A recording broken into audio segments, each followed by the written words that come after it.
No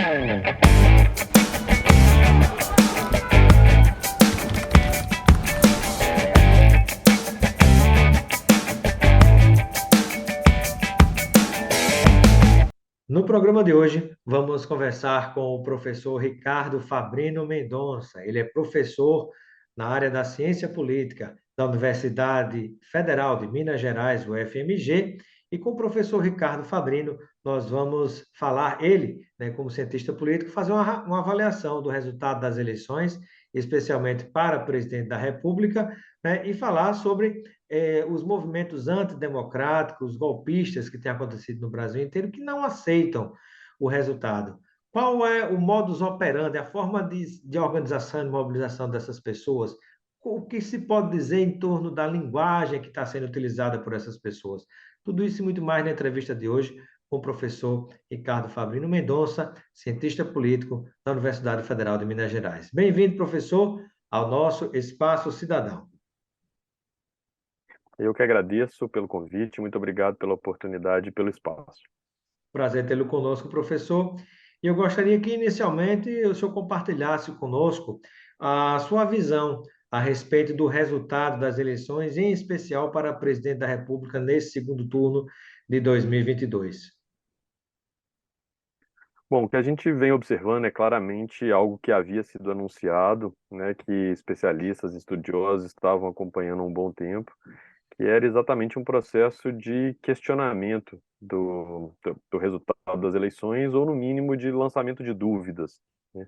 Nós estamos num cenário em que muitas vezes esse questionamento acontece pelo levantamento de teorias da conspiração, de um conjunto de dúvidas, de perguntas, muitas vezes sem base, sem fundamento, mas que colocam a própria lisura do procedimento eleitoral em questionamento, né? Isso marca fundamentalmente essa etapa que alguns já temiam de um terceiro turno das eleições, em que, uma vez proclamado o resultado das urnas, um conjunto de pessoas, de cidadãos e de cidadãs, se colocariam contra o resultado eleitoral caso o seu candidato não fosse o vencedor, né? Processo também observado no contexto norte-americano, por ocasião da derrota de Donald Trump para a eleição para presidente dos Estados Unidos, e o Brasil segue um roteiro muito parecido, muito similar, no sentido de questionamento, de levantamento de dúvidas, de acusações de fraudes, de proposição pública de um conjunto de ideias, dúvidas, questionamentos que afetam muito fundamentalmente a democracia, que depende da confiança no nosso processo eleitoral. Sem dúvida, né? E uma palavra muito importante que você colocou, professor, né? É literalmente como se fosse uma tentativa de um terceiro turno, porque se observa os mesmos discursos, o mesmo tipo de comportamento, os mesmos questionamentos. É como que para algumas pessoas que estão vivendo em uma realidade paralela, é como se a eleição não tivesse terminado. Sem dúvida.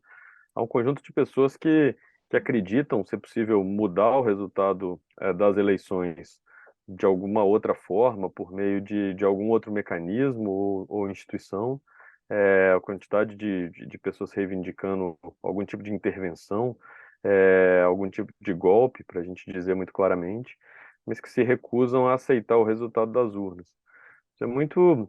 Você colocou uma questão importante no que você coloca, né? Faz parte desse cenário, desse contexto, uma discussão, uma ideia de uma realidade paralela mesmo, né? Um conjunto de pessoas sistematicamente alimentado por notícias falsas, por inverdades, por informações equivocadas, e que de alguma forma constroem uma narrativa absolutamente paralela, alternativa mesmo, sobre o processo eleitoral, né? São essas pessoas que, em alguma medida, questionam o resultado das urnas e questionam a validade e a lisura do procedimento eleitoral.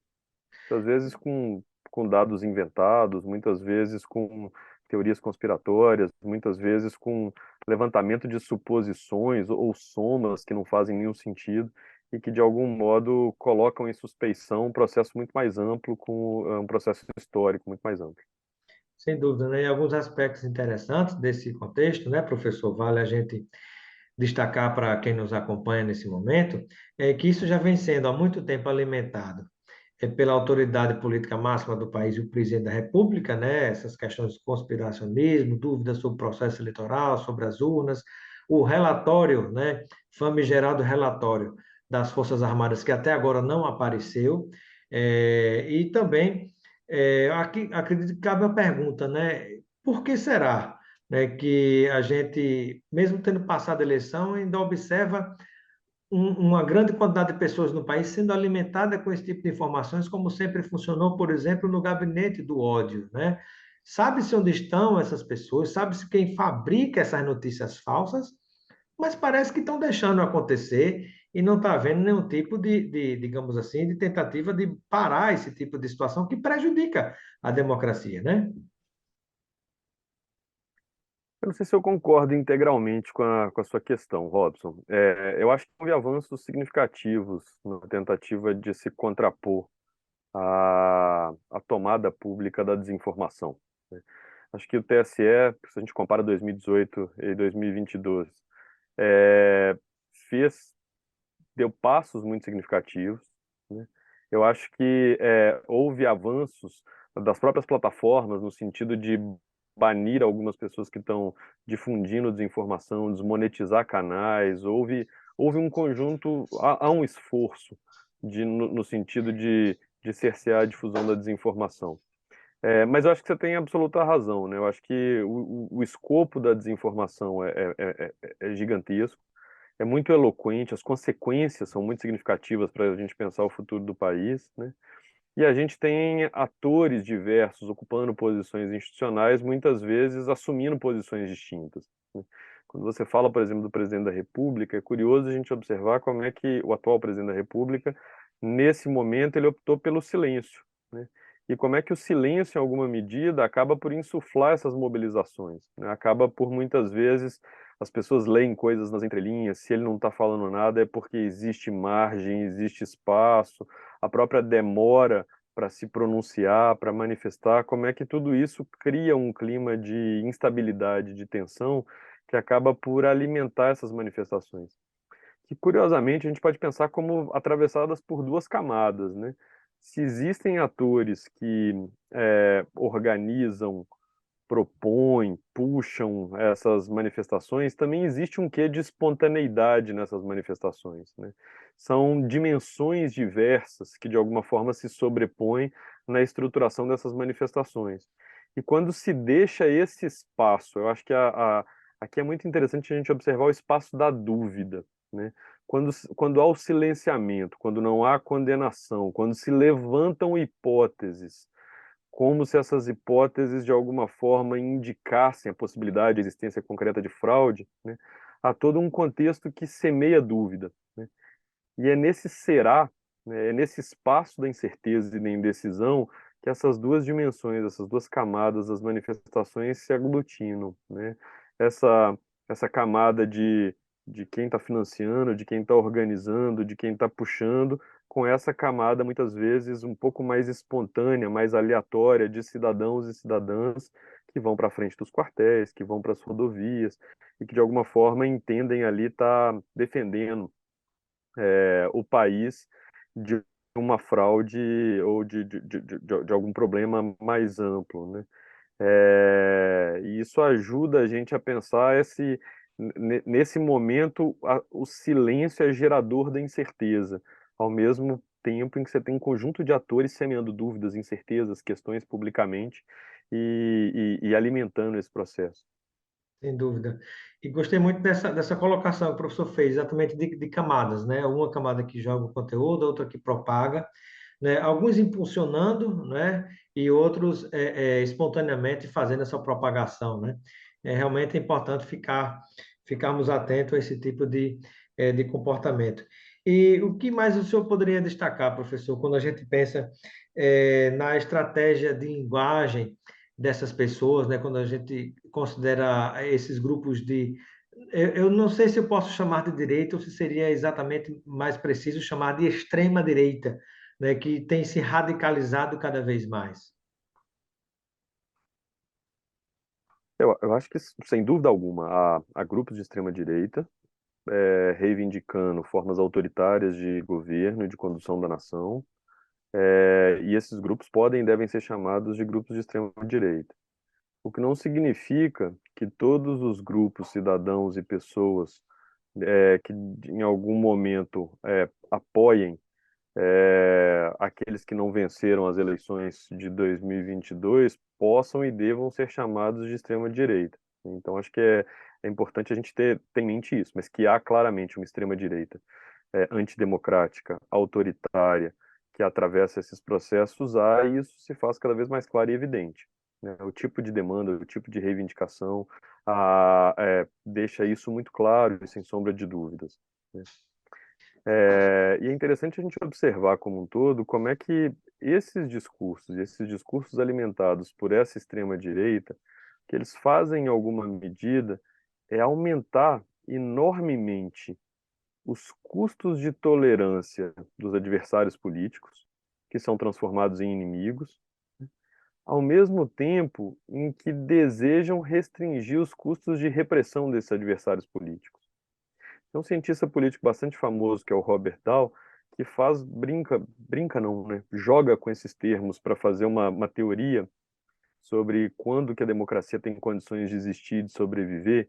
Ele fala, olha, democracias só podem existir quando é relativamente pouco custoso tolerar os adversários políticos e quando é extremamente custoso reprimir adversários políticos. Regimes autoritários, regimes autocráticos existem quando as pessoas acham impossível tolerar os adversários políticos e é fácil suprimi-los. E é fácil E o que se reprimir, vê, exatamente.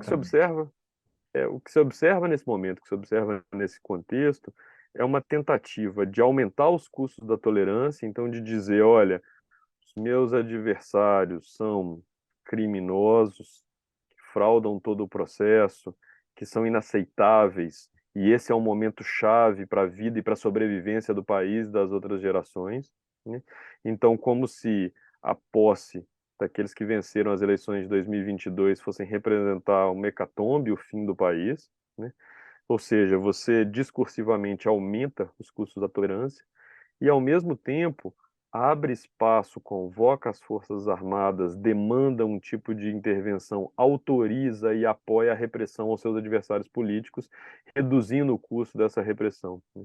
O que se tem nas ruas atualmente é exatamente isso hoje, atualmente. Né? É o discurso para fazer parecer que os adversários são inimigos inaceitáveis, que querem acabar com a nação, e, ao mesmo tempo, criando a oportunidade, a situação e as condições para que houvesse a repressão desses adversários, desses inimigos. E isso atravessa muito fundamentalmente o processo de erosão democrática que a gente vem experienciando nos últimos anos, não só no Brasil, mas em uma série de localidades do mundo. Isso ilustra uma frase que o presidente Lula, né, eleito novamente para tomar posse dia 1º de janeiro de 2023, lembra muito a frase que ele colocou, né, se não me falha a memória, citando Paulo Freire, né, que às vezes a gente tem que somar esforços com os contrários para combater os antagônicos, né, ou seja, essas outras forças que tentam acabar com a própria democracia, né? Eu me recordei disso agora, que foi a entrevista dele no Jornal Nacional. E aí eu lhe pergunto, professor, até que ponto a naturalização desses movimentos que atacam frontalmente a democracia e o resultado das urnas e não aceitam esse resultado, vão para as portas de quartéis. Até que ponto todo esse movimento antidemocrático, sem ser esvaziado, sem ser reprimido, sem ser combatido, inclusive por estar cometendo um crime, até que ponto isso acaba, digamos assim, minando ainda mais, a naturalização disso vai minando ainda mais a nossa democracia? Aceitar esse tipo de coisa. O que está acontecendo é extremamente preocupante, né? E é preocupante pelas razões que você coloca em alguma medida. Há uma espécie de naturalização da. Vou voltar e reformular minha frase. Há uma espécie de desnaturalização da democracia por meio da naturalização de práticas e demandas que colocam a democracia em risco. Né? E o que a gente observa agora, por mais que se fale, olha, isso vai passar, o bloqueio às rodovias não funcionou como os grupos que o propuseram esperariam que funcionasse, ou as Forças Armadas não responderam a essa convocação por parte dessas pessoas para um tipo de intervenção até o momento.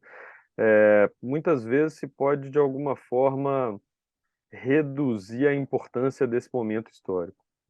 Mas a naturalização da demanda pela violência, né, é extremamente perigosa, né? O Verdade. questionamento às urnas e aos processos eleitorais é extremamente perigoso, até porque a democracia é muito rara do ponto de vista sócio-histórico, né? Na maioria das sociedades, se a gente observa historicamente, luta por poder político sempre envolveu violência, sempre envolveu sangue, né? E a democracia cria um procedimento que, de alguma forma, domestica o conflito político e viabiliza a alternância de poder político sem derramamento de sangue. Quando a gente observa o crescimento de movimentos que re- religam essa ideia da disputa política a práticas violentas ou demandam que ela aconteça por meio da força, né, você tem um risco gigantesco para a democracia que não se resume a uma eleição específica, ou a uma figura, ou uma convocação, né? A gente, a sociedade, de alguma forma, vai abrir uma caixa de Pandora e coloca desafios de longo prazo para a democracia. E é muito importante pensar como lidar com isso, né? Como não, de alguma forma, reduzir isso a nada e, de alguma forma, deixar isso cair no esquecimento. Porque o que está acontecendo pode ter consequências que, se não para amanhã, mas de longo prazo, no sentido de um enfraquecimento sistemático da própria democracia no país, né? Uma intensificação de um enfraquecimento que já vem acontecendo nos últimos anos. Então é muito importante isso que você coloca de buscar identificar, né, os responsáveis, de alguma forma lidar com isso dentro das estruturas legais existentes, né, sem nenhuma forma de revanchismo, de perseguição, mas dentro do quadro da lei, de alguma forma punir aquilo que é crime, aquilo que não é aceitável, aquilo que coloca a nossa democracia em risco, se a gente pensa no longo prazo, e na vida política nacional. E como se observa em alguns casos mais pontuais, né, mais identificáveis com facilidade, a presença das polícias envolvidas nesses movimentos, quando não civil ou militar, setores de forças armadas e especialmente Polícia Federal e mais recentemente, sobretudo, como ficou muito visível no dia da eleição, a Polícia Rodoviária Federal. Essa combinação é um pouco perigosa e pode ser explosiva, não é, professor? Pode ser muito explosiva, mas aqui também é preciso ter um cuidado e uma cautela para a gente não generalizar e dizer que as polícias estão puxando ou fazendo algo. Claramente há atores que Isso, por devem isso eu ser falei pontuais, investigados. né? E facilmente Uhum. identificáveis. Clar- Claramente há atores que devem ser investigados seja por negligência, seja por de alguma forma não atuarem, por prevaricação, e que podem ter contribuído para o fortalecimento de ações golpistas, como você coloca, né? Mas importante nesse contexto, nesse momento também, a gente, não foi o que você fez, mas é um pouco nosso papel chamar atenção para isso, mas evitar uma generalização de que todas as polícias apoiariam ou de que as Forças Armadas apoiariam. Os desdobramentos até o momento indicam que não, indicam que há ações localizadas, né? O importante é localizar essas ações, investigar e, de alguma forma, não assegurar punições eventuais, feitas as investigações devidas e assegurado o direito de defesa, para que isso não volte a acontecer, ou para que isso não se coloque como uma dúvida, para que a gente não tenha dúvidas sobre a centralidade das nossas forças coercitivas, das polícias, de uma forma em geral, assegurando a Constituição brasileira, assegurando a lei, assegurando a ordem, e assegurando a sua atuação institucional. As forças coercitivas são forças do Estado, não são forças de governos momentâneos ou de lideranças, e é muito importante que sejam preservadas como tal, né? Exatamente por isso, em eventuais casos de mal-feito, é fundamental que se investigue e que se gerem as punições devidas dentro dos quadros da lei. Sem dúvida que sejam responsabilizados, né? É incrível, né? Se ver esse estado de, me parece uma esquizofrenia social, não? É como se fosse um estado de surto coletivo, né, que invade as próprias igrejas, né, chutando para fora dos templos o próprio Deus e o Jesus Cristo, colocando no lugar um político, né, e a intolerância e o ódio, como a gente viu em alguns vídeos, absolutamente incríveis, inacreditáveis. Professor, eu gostaria de uma palavra sua, olhando para frente. Apesar de tudo isso que nós conversamos, podemos ter esperança no futuro? Acho que sim, acho importante, pelo menos, né? Que haja esperança com relação ao futuro. Se a gente perde esperança com relação ao futuro, sobra pouco. E acho que uma das táticas da extrema-direita, né, é exatamente fazer com que as pessoas percam a esperança em futuro, né? Com que elas não vejam horizontes de possibilidade, ou saídas, ou alternativas. Me parece que é fundamental esperar futuro e esperar e atuar para futuros melhores, né? O futuro não está definido. É fato que a gente, e a gente, aqui eu me refiro não só ao Brasil, né? É fato que o mundo passa por desafios gigantescos quando a gente pensa as democracias contemporâneas. Desafios que têm a ver com a ordem econômica, que têm a ver com dimensões políticas, que têm a ver com dimensões sociais, que têm a ver com dimensões sobre a forma como nós produzimos conhecimento, circulamos conhecimento. Nós temos desafios ambientais gigantescos, e tudo isso coloca pontos de interrogação sobre a capacidade de democracias de darem respostas necessárias a esse conjunto de dilemas e de problemas, né? Mas cabe a gente, para que sejamos democráticos, é fundamental acreditar nos outros seres humanos, né? Não existe democracia sem que a gente tenha. Tem um filósofo americano que é o John Dewey, ele falava numa fé no humano, já que você mencionou a ideia de fé. Democracias requerem acreditar na nossa capacidade coletiva de lidar com problemas coletivos. Talvez aqui a sua fala, a sua pergunta é muito boa, porque talvez não nos caiba indicar receitas ou caminhos específicos, né? Mas cabe talvez resgatar um pouco essa fé no humano para a gente acreditar em democracia. Sem que acreditemos uns nos outros, sem que acreditemos e apostemos nessa possibilidade coletiva de resolução de problemas comuns, né, é impossível que democracia sobreviva. E eu acho que esse momento é um momento de alguma forma buscar formas, buscar práticas, buscar instituições para lidar coletivamente com problemas de enorme magnitude que afetam a vida do Brasil e que afetam o mundo nesse momento contemporâneo. Então, acho boa essa sua pergunta para a gente terminar com uma nota de esperança e dizer que um pouco o futuro da democracia depende de nós, assim, né? Depende de nós, seres humanos, depende de nós, cidadãos e cidadãs, e na nossa capacidade de promovermos democracia, nos apaixonarmos pela democracia e, de alguma forma, lutarmos contra ou constrangermos essas tentativas de apagamento da vida democrática ou de minar democracias, né? Então, acho que essa nota de esperança é extremamente necessária para a própria sobrevivência democrática. E nessa linha da esperança, um último pedido, que o professor compartilhe a sua visão, sua expectativa, e sua esperança também, né? Como estudioso, né? Temos esperança. E eu peço que compartilhe essa esperança nessa visão de futuro com o que é, pode apontar ou tende a ser o governo Lula, mesmo diante das dificuldades de conciliação com a base que foi eleita para a Câmara e para o Senado, mas me parece que há caminhos que dá para se corrigir o orçamento num rumo que dê para resgatar boa parte dos brasileiros que estão numa condição muito difícil, né, subhumana, né, e resgatar investimentos em educação e tantas áreas importantes. O professor acredita que mesmo com essa dificuldade dá para se enfrentar no Congresso Nacional e conseguir governabilidade? Acredito que sim. Em primeiro lugar, acho que, de novo, concordando com você, Robson, é fundamental entender que vamos viver anos que não são fáceis, né? Falar em esperança e falar em futuro não significa negligenciar os problemas existentes. Nós temos muitos desafios pela frente. Nós temos uma população extremamente desigual. Nós temos o avanço da fome. Nós temos as consequências da pandemia. Nós temos questões econômicas de magnitude gigantesca. nós temos a situação de populações indígenas, nós temos a questão ambiental, nós temos, se a gente for começar a enumerar problemas, são muitos, e eles não vão se resolver com um passe de mágica com uma eleição no dia 1º de janeiro.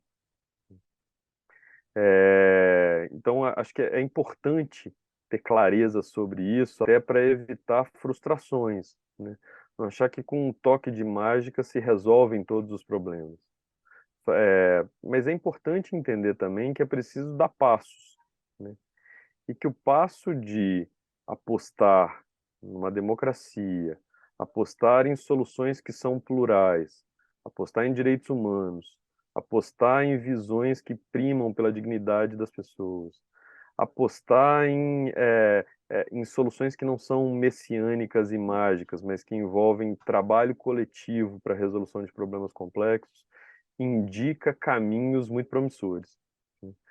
Então, a minha nota de esperança é que é necessário perceber as dificuldades, é preciso não imaginar que tudo vai se resolver com uma varinha de condão, mas que é importante entender que a vitória de uma liderança que se propõe democrática e que, de alguma forma, consegue articular um conjunto de forças, de atores em defesa da democracia, aponta num sinal muito claro de produção de mudanças e de produção de um governo mais atento a demandas coletivas e mais voltado a governar para todos os brasileiros, né? E não para uma minoria intensa de apoiadores. Acho que Perfeito. esse é um passo fundamental e que aponta caminhos muito interessantes. Agradeço a participação do professor, cientista político da Universidade Federal de Minas Gerais, professor Ricardo Fabrino Mendonça. Muito obrigado pela sua participação no nosso Espaço Cidadão e seja sempre bem-vindo. Eu que agradeço novamente pelo convite, Robson. Obrigado, professor.